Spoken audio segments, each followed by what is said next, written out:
Olá, queridos, tudo bem com vocês?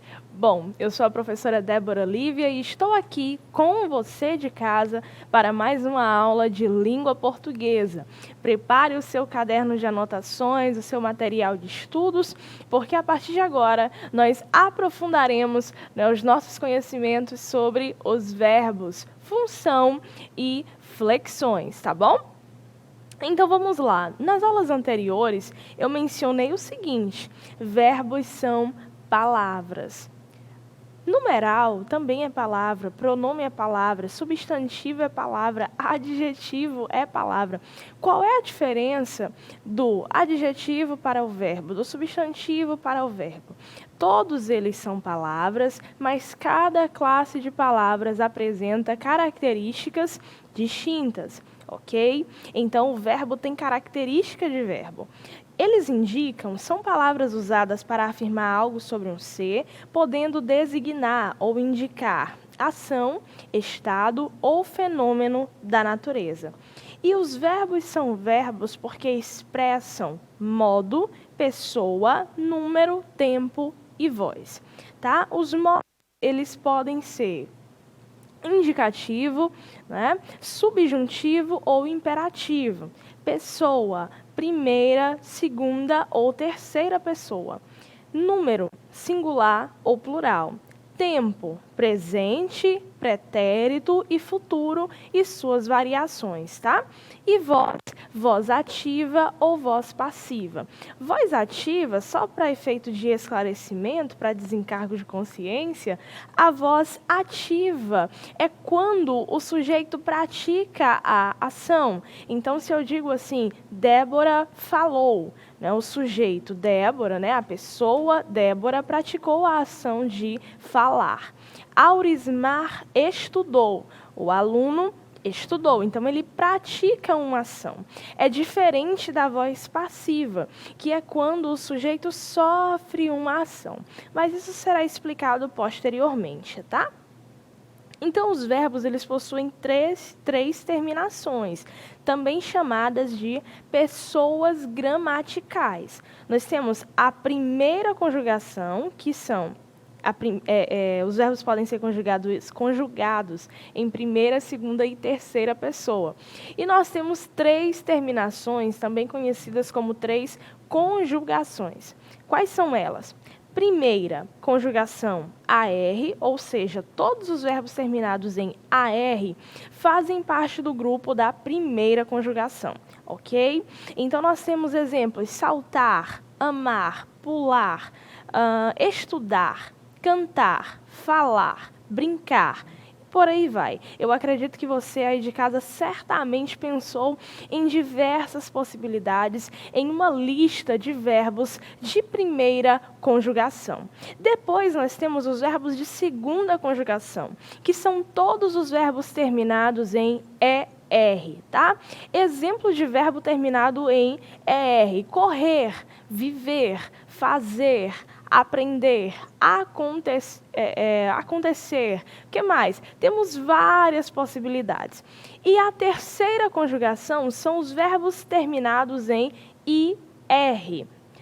Exemplo: sorrir, partir, agir, fugir, dormir, também é verbo terminado em IR e faz bem demais para a saúde, viu? Então vamos lá. Quais são os elementos de uma forma verbal? Elementos aqui você pode entender como partes que constituem um todo, Ou seja, imagine, para que fique mais simples, imagine um quebra-cabeças.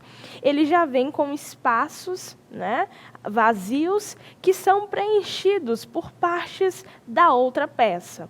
Então, o que há é uma junção, Eu vou unindo as peças para formar um todo. Cada elemento aqui da forma verbal é como se fosse uma peça que vai se encaixando na outra para que nós tenhamos o verbo. Quais são as peças desse quebra-cabeças, Quais são elas? Nós temos o radical, nós temos o tema e temos as desinências, modo temporal e número pessoal. Mais uma vez, nós temos o radical, nós temos o tema, nós temos as desinências, modo temporal e número pessoal. Eu acredito que você lembra, eu acabei de mencionar que os verbos eles expressam ou indicam tempo, modo, número, pessoa.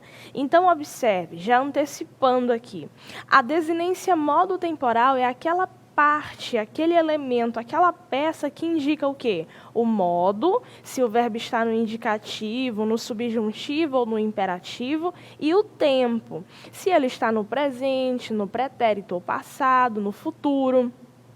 E a desinência número pessoal, professora? É aquela que indica número e pessoa. Então, vai me dizer se o verbo está na primeira pessoa do singular ou do plural, na segunda pessoa do singular ou do plural, ou mesmo na terceira pessoa do singular ou do plural. Certo? Podemos continuar? Então, vamos. O que é o radical? O radical, gente, é aquela parte, é aquela peça desse quebra-cabeças que expressa o significado básico do verbo, a essência do verbo. Alguns autores, alguns professores costumam dizer que o radical é como se fosse a alma da palavra. É aquilo que há de mais íntimo, é aquilo que preserva o sentido dela, tá? E nós observamos isso sempre que vemos as palavras derivadas. Nós temos um radical e esse radical vai formando diversas palavras que estão sempre relacionadas a um objeto em comum, né? Existe algo em comum entre elas. Então, o radical é a parte, né, nos verbos regulares, é a parte invariável. Observe o verbo amar conjugado na primeira... conjugado no presente do modo indicativo, tá? Então, nós temos eu amo, tu amas, ele ama.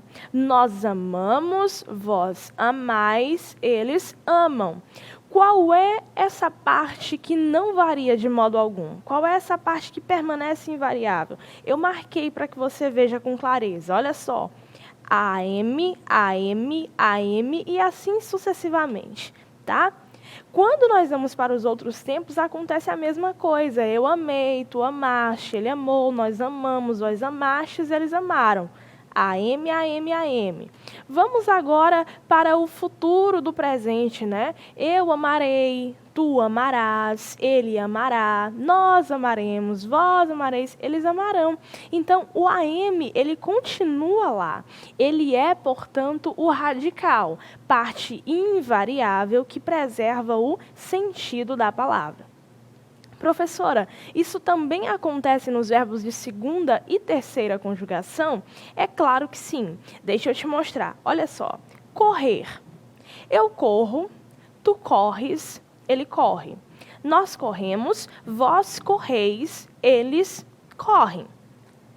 Vamos ver como é ou qual é o radical deste verbo? Olha só. Até o segundo R, né? Então, nós temos corro, corres, corre, corremos, correis, correm, todos eles preservam algo em comum. O que é essa peça em comum em todos eles? C-O-R-R, radical da palavra, certo? Professora, e nos verbos terminados em IR? E nos verbos de terceira conjugação? Isso acontece? Vamos ver partir. Eu parto, tu partes, ele parte, nós partimos, vós partis, eles partem. Qual é a parte que não varia? Um minutinho para você. Pensa aí. Qual é o radical deste verbo?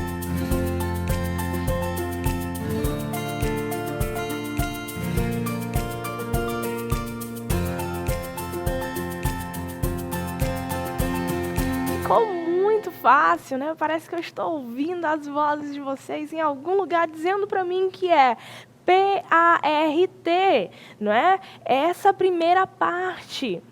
Qual é a pessoa, a melhor pessoa para que eu identifique, professora, todas as partes que compõem o verbo, né? Todos esses elementos de formação do verbo? É a primeira pessoa do plural, é o nós. Geralmente, o nós, né, é bem completo. Então, nele você encontra todos os elementos. O radical, o tema e as desinências, tanto o modo temporal quanto o número pessoal. Então, se a gente for selecionar uma pessoa para analisar os elementos que compõem o verbo, nós deveremos dar preferência à primeira pessoa do plural. Exemplo, partimos, né? Então, eu tenho parte, né, que é o radical, e tem os outros elementos que vou apresentar posteriormente, tá? Destaquei aqui, olha só como você acertou. Radical do verbo partir, parte, P-A-R-T, ok? Dando continuidade, nós temos as desinências, ou a desinência modo temporal, que é o elemento, é a parte que indica ou que designa o quê? O tempo e o modo do verbo, ou o modo e o tempo. A ordem dos fatores aqui também não altera o resultado, tá bom? Então, observe quais são os modos. Modo indicativo, que é o que nós estamos estudando, modo subjuntivo e modo imperativo. O modo indicativo, queridos, expressa o quê? Uma certeza. Certeza de algo que está acontecendo. Imagina que eu digo assim, eu amo, eu falo, né? Então, é uma certeza de algo que está acontecendo aqui e agora, no presente, tá? Vamos para o pretérito, o passado, né? E aí nós temos algumas variações. Nós temos o pretérito perfeito, nós temos o pretérito imperfeito e nós temos o pretérito mais que perfeito. E eu vou aproveitar esse momento para te explicar. Professora, mas eu não entendi ainda o que eles significam. Fique tranquilo porque você vai entender. Vamos para o pretérito perfeito. O pretérito perfeito indica uma ação acabada, finalizada, encerrada. Ela ficou para trás. Exemplo, eu fiz a lição de casa. Certo? Eu fiz. Atividade consumada, encerrada, finalizada. Encerrei. Eu fiz a lição de casa. Isso é o pretérito perfeito. Ficou fácil, né? Ok. Vamos agora para o pretérito imperfeito. E quando você pensar em pretérito imperfeito, eu gostaria que você lembrasse da figura dos avós, ou das pessoas mais idosas, mais velhas. As pessoas mais velhas, quando eram jovens, elas tinham diversos costumes. Elas faziam muitas coisas. Mas por conta da idade, do tempo, existem coisas que elas não podem mais fazer. Não porque elas não queiram, mas porque não conseguem mais. Então, por exemplo, a minha avó sempre contava, eu pulava no igarapé lá no interior. Hoje ela pula? Não pula mais. Então, é uma ação que ficou parada no tempo, né? Por algum motivo, ela não pode mais ser executada. Né? Ou nós não sabemos se é possível. Se eu colocar minha avó no igarapé hoje, eu acho que ela vai ficar com medo e não pular. Então, assim, há algum tempo, né, anos atrás, ela pulava. Né? Eu fazia muita atividade quando eu estava na escola. Né? Os nossos avós podem dizer isso. Eu brincava na rua também quando eu era criança. Mas a infância passou, não brinca, né? Continua brincando? Pode ser que sim, mas é algo mais difícil, tá bom? Então, o pretérito imperfeito, olha o nome, imperfeito, é aquele passado que passou, mas ficou aquela saudade, sabe? Eu brincava, eu pulava. A pessoa idosa, ela tem vontade, né? Se houvesse uma fórmula, assim, do rejuvenescimento, ela pudesse tomar e ficar jovem de novo, para brincar de novo na rua, certamente ela faria uso dela, mas ela não pode, isso não existe. Então, ela diz que brincava, que pulava, que fazia. Essa ideia de pensar no pretérito imperfeito e pensar numa pessoa impossibilitada de executar alguma ação, ela nos ajuda, porque é uma ação que ficou parada no tempo, ficou lá atrás. É como se fosse uma memória. Professora, até aqui, tudo bem. Mas e essa história de pretérito mais que perfeito? Que negócio é esse? Porque até hoje eu sempre ouvi que o pretérito mais que perfeito é o passado do passado. E agora, José, o que eu faço? Pensa comigo, observa. Imagina o seguinte exemplo, olha. Pretérito mais que perfeito. Débora viajou com o dinheiro que juntara no ano passado. Débora viajou com o dinheiro que juntara no ano passado. O ra, né, é uma marca, uma desinência do pretérito mais que perfeito. Débora viajou com o dinheiro que juntara no ano passado. Viajar é um verbo que está conjugado no passado, certo? Juntara é verbo e também está conjugado no passado. Ocorre que, se eu não tivesse juntado dinheiro, eu teria viajado? Não, né? É por isso que a gente diz que o pretérito mais que perfeito é o passado do passado. Antes de viajar, eu precisei juntar dinheiro. Viajar é passado? Sim. Juntar dinheiro é passado? Sim. Mas juntar dinheiro aconteceu antes de viajar. É por isso que nós dizemos que o pretérito mais que perfeito é o passado do passado, porque ele aconteceu antes daquela ação passada que já foi anunciada. Tranquilo por aqui? Tudo bem?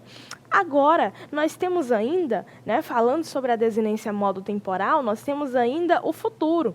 E o futuro também, né, subdividido. Nós temos o futuro do presente e o futuro do pretérito. O futuro do presente indica a certeza de algo que vai acontecer, né? Eu vou passar de ano, eu vou estudar, eu vou trabalhar, eu vou viajar, né? Então, olha só. Futuro do presente, tá? E o futuro do pretérito? Professora, como é que o modo indicativo expressa uma certeza e eu tenho um futuro do passado? Explica para mim esse negócio, pensa comigo. Observa.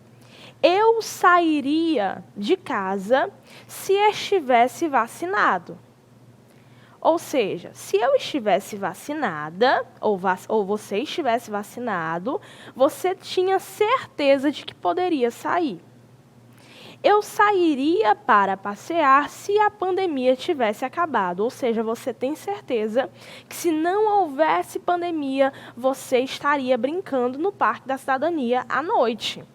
Então, é uma certeza de algo que poderia acontecer caso não houvesse uma situação condicional, ok? Então, são esses os tempos do modo indicativo.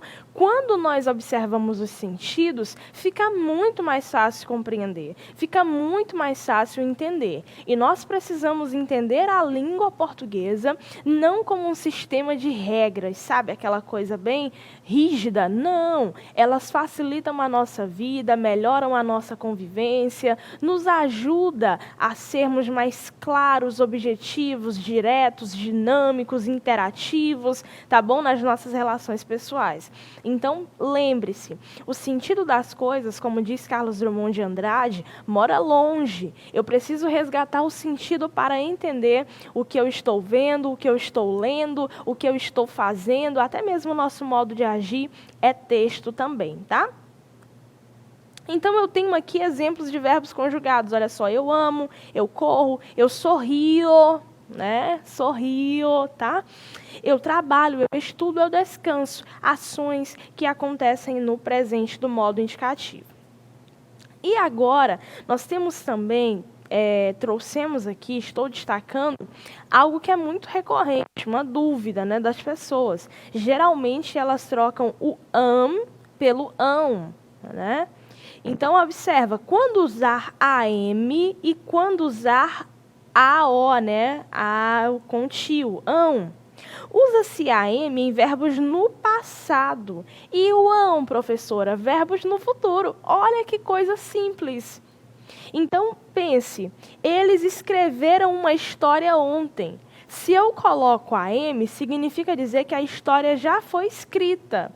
Se eu coloco ão, significa dizer que ela será escrita. Eles dormiram cedo semana passada. Observe, semana o quê? Passada. Então, eu não posso colocar ão, porque ão indica futuro.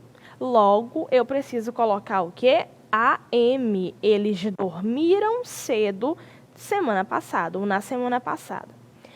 Semana que vem, eles irão sair, ou eles sairão. Se eu coloco saíram com AM, significa dizer que eles já foram, já voltaram, não vão sair mais. Eles jantarão amanhã. Observa, amanhã, futuro. Logo, eu não posso usar am, e sim ão, o azinho com o tio, tá? E aqui o que nós temos, vocês lembram? Só para a gente recapitular, eles viajarão e eles viajariam. Como é que fica? Né? Quais são os tempos em jogo aqui, em questão? Do lado esquerdo, na cor verde, nós temos o quê? Nós temos o futuro do presente, uma certeza de algo que vai acontecer. Eles viajarão. Do outro lado, nós temos o futuro do pretérito, né? Uma certeza. Eles viajariam se não tivesse ocorrido aquele determinado imprevisto, tá? Então, é o que acontece. E, por fim, nós temos a desinência número pessoal. Essa é super simples, tá? É o elemento que vai designar ou indicar a pessoa do discurso, né? Primeira pessoa, a pessoa que fala. Segunda pessoa, a pessoa com quem se fala. Terceira pessoa, a pessoa de quem se fala. Isso no singular ou no plural, que é o número, tá bom? Então, observa, falamos, amamos. Então, eu tenho falamos, fal, que é o radical, mos, desinência número pessoal. Amamos, am, radical, a, que eu vou já dizer o que é, e mos, desinência número pessoal, tá bom? E esse a? Eu lembro, professora, que lá nos elementos você falou sobre o tema. Pois é, falei. O A, ele é o que a gente chama de tema ou vogal temática. Professora, como é que eu vou saber qual é a vogal temática? É muito simples. Falar é um verbo terminado em AR. Quem é a vogal temática? A. Amar, verbo terminado em AR. Quem é a vogal temática? A. Correr, verbo terminado em ER. Quem é a vogal temática? É. Fugir, verbo terminado em IR. Quem é a vogal temática? Muito bem, é o I, tá bom? Bom, pessoal, essa foi a nossa aula de hoje. Espero que vocês tenham compreendido o conteúdo. Até o próximo encontro, viu? Tchau, tchau!